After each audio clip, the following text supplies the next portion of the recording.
Je voudrais vous parler d'un volet du projet de recherche qui me tient particulièrement à cœur. Et il s'agit des facteurs socio-affectifs, dont les attitudes et les motivations. Et donc, pourquoi ça me tient particulièrement à cœur? Parce que le socio-affectif, c'est en fait le frein ou le moteur de l'apprentissage d'une langue. C'est la motivation, c'est les attitudes, c'est les émotions en classe, c'est les aspects socioculturels. Et vous allez me dire, qu'est-ce que tout cela veut dire concrètement? Eh bien, imaginez que vous voulez gravir le Mont Blanc cet été, vous devez remplir votre sac au dos. Et votre sac au dos, vous pouvez le remplir de briques ou de matériel adéquat. En fonction de votre choix, vous arriverez en haut du Mont Blanc ou pas. Et dans les éléments qu'il faut mettre dans votre sac au dos, il y a entre autres les attitudes. Et les attitudes, eh bien, c'est le cocktail qui va vous permettre d'avancer le plus loin possible et donc de vous motiver. Et dans ce cocktail, eh bien, se trouvent des expériences individuelles, des stéréotypes, mais aussi le discours ambiant qui est alimenté par la famille, par les amis, par des personnes ressources, des personnes modèles, que ce soit le footballeur bilingue ou le prof qu'on aime bien ou le copain d'en face, mais aussi par le discours que nous donnent les médias à travers eux et nous et les différentes communautés. Nous allons y revenir. Alors pourquoi est-ce que ça m'intéressait particulièrement? Eh bien parce qu'il y a un a priori qu'en immersion, tout ça va beaucoup mieux. Et le problème, c'est que les études dont on dispose sont à petite échelle, ne mesurent souvent que la motivation ou certains aspects de la motivation et qu'il y a très peu de contrôle des variables individuelles des élèves. Alors nous avons développé en équipe un questionnaire avec une centaine d'affirmations qu'ils ont dû évaluer 2 fois, donc au début de la 5e primaire ou secondaire et en fin de 6e primaire ou secondaire, avec des questions concernant l'attitude de la langue. Est-ce que la langue est attrayante? Est-ce qu'elle est difficile à apprendre? Sur la motivation, l'apprentissage en vaut-il la peine? Est-ce que j'en suis capable? Est-ce que je suis disposée à m'investir? Est-ce que ça a un coût de m'investir? Les émotions en classe aussi, est-ce que je suis angoissée, j'ai peur du bic rouge, ou est-ce que je me sens à l'aise, j'ai des émotions positives, j'aime bien y être, je me réjouis d'être en classe. Mais aussi, quelque chose qui est très peu étudié dans la littérature, c'est les perceptions vis-à-vis de l'autre communauté, du groupe cible. Et dans notre cas belge, évidemment, cela concernait les perceptions du conflit intergroupe. Donc, est-ce qu'ils perçoivent ou non qu'il y a un conflit latent entre les communautés linguistiques, mais aussi le multilinguisme, le degré de contact qu'ils ont avec les langues et avec les locuteurs. Alors, nous avons aussi posé quelques questions ouvertes du genre « l'immersion c'est », et vous avez vu quelques extraits en début de présentation. Et nous avons aussi eu des groupes de discussion avec certains des élèves. Que garder ou changer dans l'enseignement des langues? Ça a été très instructif, mais ce sera pour une autre invitation. Alors, à quoi ressemblent les outils? Eh bien, pour les questionnaires, c'est de ce type-ci. Ils devaient indiquer s'ils le trouvaient agréable, désagréable, si c'était difficile à apprendre, ou pour la perception du conflit, s'ils n'étaient pas du tout d'accord ou plutôt d'accord pour certaines de ces affirmations. Alors, avant de passer à la différence entre les groupes, je voudrais vous montrer comment on lit les données. Ce sont des affirmations sur des échelles à 7 points. Donc de 1 à 7, ce qui veut dire que la frontière entre le positif et le négatif se situe au 4. Et voici un premier graphique où vous allez voir que en primaire et en secondaire, l'anglais, dans les 2 cas, est considéré comme beaucoup plus positif que le néerlandais. En primaire, on voit que le néerlandais est encore considéré comme une langue attrayante. Vous voyez qu'on est au-delà du 5, donc ils trouvent que c'est vraiment une langue chouette, intéressante. Par contre, en secondaire, on a vraiment un problème. Vraiment. Alors pour la motivation, il y a beaucoup d'enseignants qui se disent « oui, mais en fait, ils ne sont pas très motivés ». Eh bien, on voit que tant pour le néerlandais que pour l'anglais, ils savent que c'est une langue, que c'est important de les maîtriser.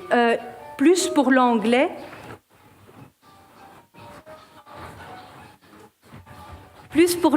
que pour le néerlandais.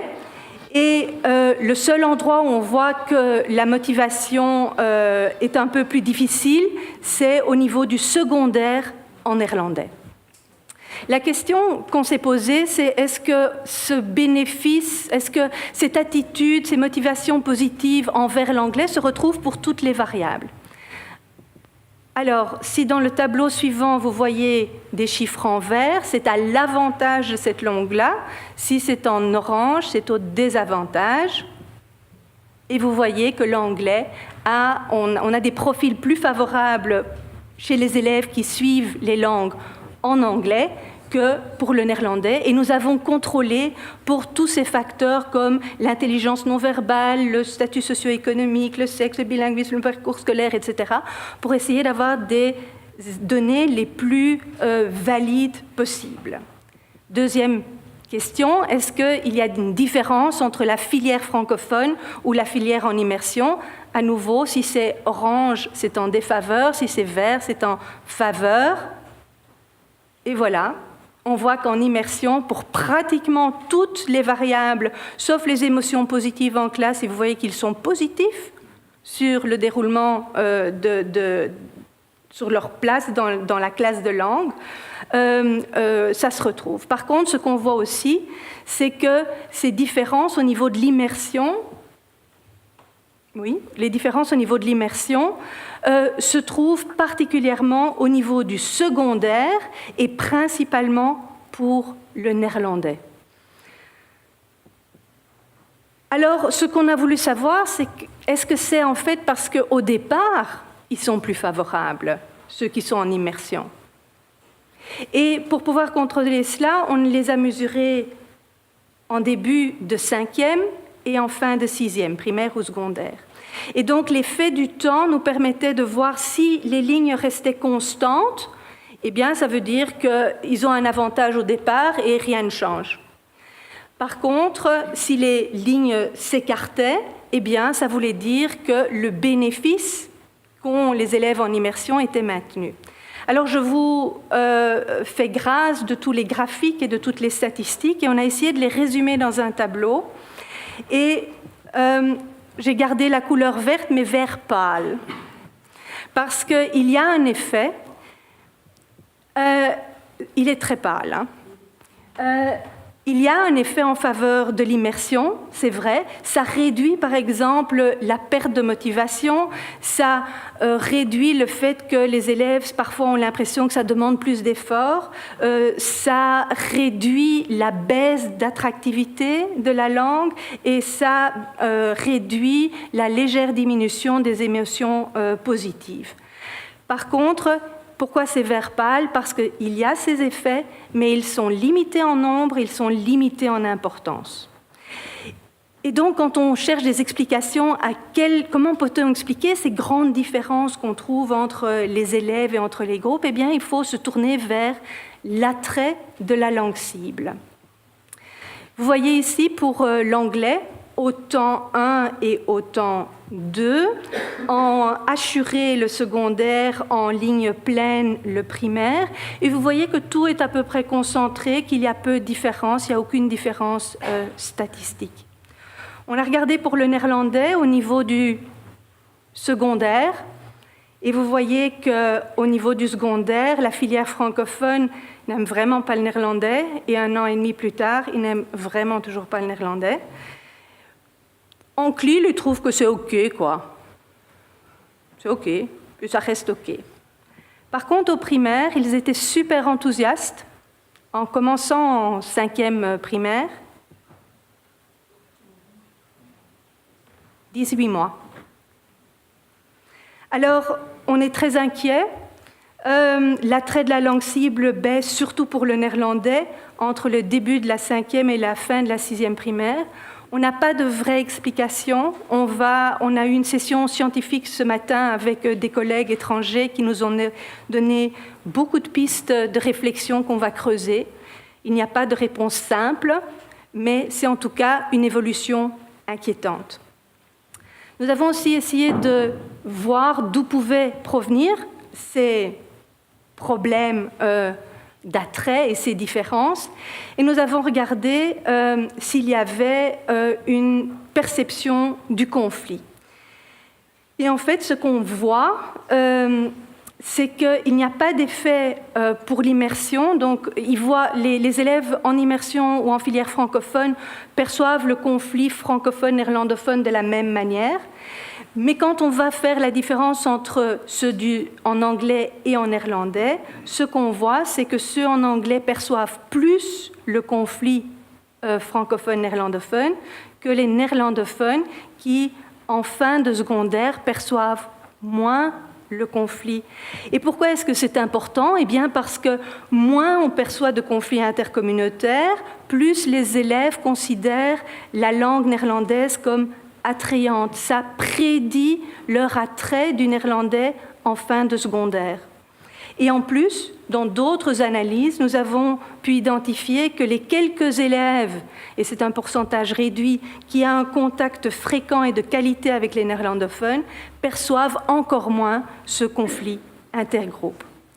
Donc si on résume, qu'est-ce qu'il en est du socio-affectif? Eh bien, les élèves en immersion ont des profils socio-affectifs plus favorables et les différences avec la filière francophone se marquent plus pour le secondaire et surtout plus pour le néerlandais. Donc le gain est plus important pour le néerlandais et vous avez vu que c'était une tendance que l'on retrouvait dans les autres résultats et j'espère que ça répond à la question de monsieur.